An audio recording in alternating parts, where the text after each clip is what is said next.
मुजफ्फरपुर। कहवा के पियर माटी कहाँ के खुदा रहे, कहवा के पियर माटी कहाँ के खुदा रहे, कहाँ के बलमी की दुल्हा और लगल न दुआ रहे, कहाँ के बलमी की दुल्हा और लगल न दुआ रहे, कहाँ के बलमी की दुल्हा।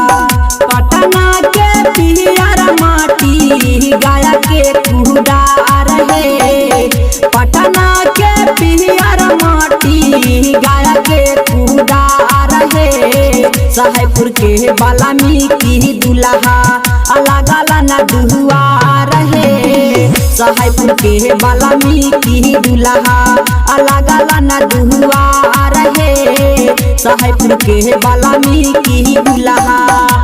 धीरे धीरे जी दुल्हा धीरे धीरे जी ससुर गलिया धीरे धीरे जी।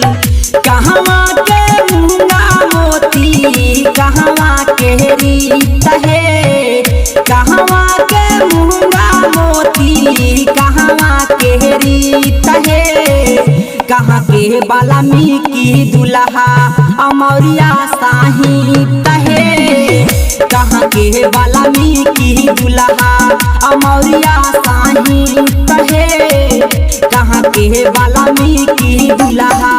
पटना के मूंगा मोती गहरा के रीत है, पटना के मूंगा मोती गहरा के रीत है, साहेबपुर के बलमी की दुल्हा अमौरिया साहित है, साहेबपुर के बलमी की दुल्हा अमौरिया साहित है, साहेबपुर के बलमी की दुल्हा।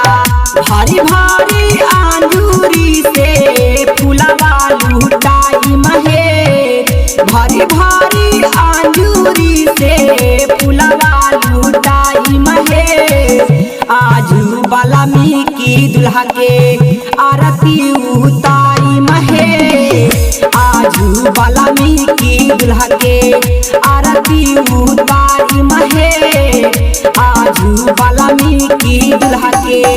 अरे आज हा कैयारवा के बिया हवारे भायावा, अरे आज हा कैयारवा के बिया हवारे भायावा, सिरौसा न डीजे पर गा